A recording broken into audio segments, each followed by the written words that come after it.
Hello boys and girls, let's continue with chapters 10 and 11 of The Lion, the Witch and the Wardrobe today. So in chapter 11 we are back with Edmund and Edmund is with the White Witch, but what a change from last time he was with her. Last time he sat on her sledge and she gave him a lovely hot drink and he ate as much Turkish delight as he wanted to. This time, when he asked for Turkish delight, he didn't get it at all. Instead, he got bread. And not just normal bread, stale bread. That means old bread, yesterday's bread. And Edmund is starting to regret.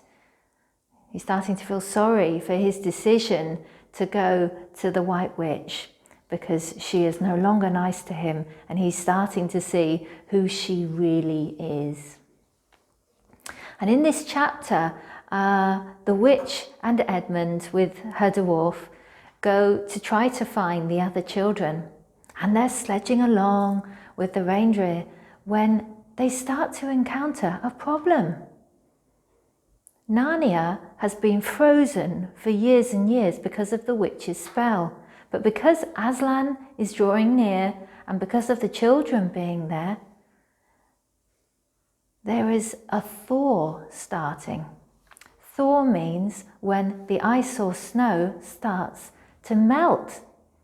So she's sledging along and then all of a sudden her sledge can't go very well and there's a splashing sound, a sound like water, because the snow and the ice is melting. And eventually she has to stop completely, get out and walk.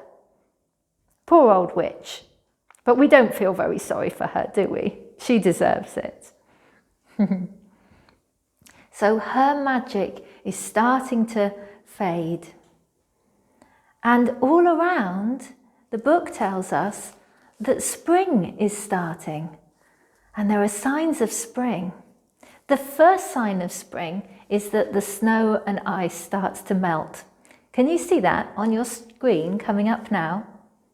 What I'd like you to do is look back through the chapter and make a list of all the signs of spring that you can see in the chapter.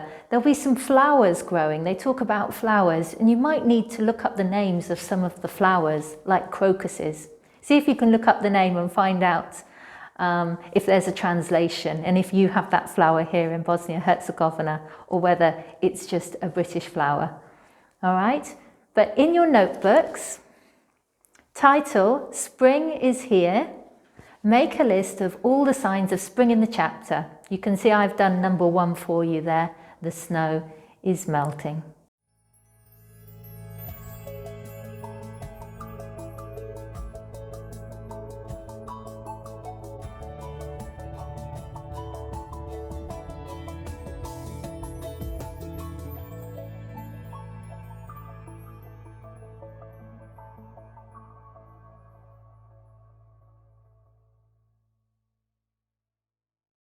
Okay, let's continue on to chapter 12. In chapter 12, we're back with the other children, with Peter, Susan and Lucy, and they have just approached the stone table and Aslan's camp. This is described in a lovely way in the book, but a nice way to look at this particular part as well is to see a short film clip. So there's a link just coming up. And what I'd like you to do is just watch that YouTube video. It's about 3 minutes long, and just look at the camp itself. What creatures do they see? Have a look. And also we'll see that the children meet Aslan himself for the first time. When they do this, just look at the children's faces and try to think, what are they feeling as they see Aslan for the first time? The feelings are described very well in the book.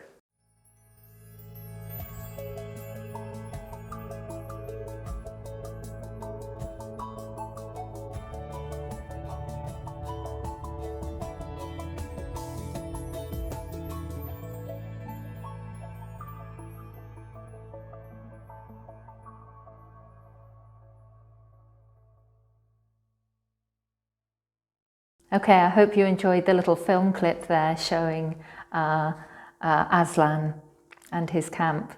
Perhaps we'll just look at the description in the book of that moment.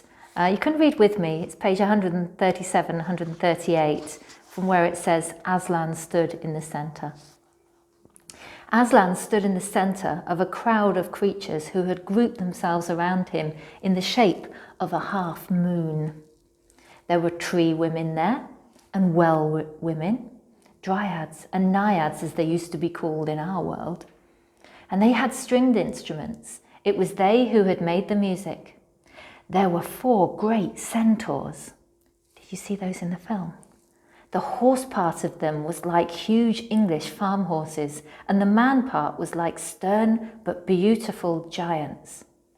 There was also a unicorn, and a bull with the head of a man, and a pelican, and an eagle, and a great dog.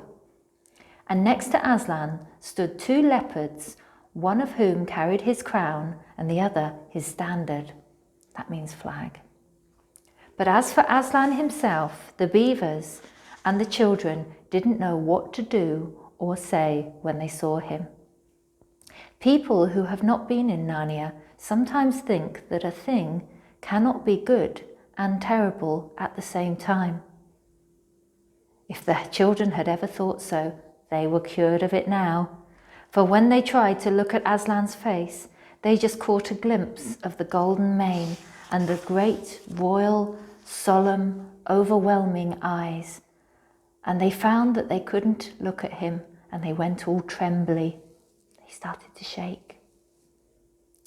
"Go on," whispered Mr. Beaver. "No," whispered Peter. "You first." "No, sons of Adam before animals," whispered Mr. Beaver back again. "Susan," whispered Peter, "what about you? Ladies first." "No, you're the eldest," whispered Susan. And of course, the longer they went on doing this, the more awkward they felt. At last, Peter realised that it was up to him. He drew his sword and raised it to the salute, and, hastily saying to the others, "Come on, pull yourselves together," he advanced to the lion and said, "We have come, Aslan." Exciting times. The children are coming before the king, King Aslan. We're going to focus on the role of Peter for the rest of this chapter. Okay, Peter is a character that's been important throughout as the elder brother, but this really is the chapter where he comes in to his own, and we see that in fact he has a very important role to play in the story. We see in this chapter that Peter is the first one, as I've just read, to go up to Aslan and the first to speak to him. He also, when Aslan asks where Edmund is, he also says that it's his fault that Edmund has left. He takes responsibility for Edmund's behaviour. We see that Aslan takes him off to show him the castle where he says that he will be king. And not only that, he also says that he will be High King over all the others. And then at the end of the chapter, when Susan gets into trouble and blows her horn, it is Peter who rescues his sister and who kills the wolf.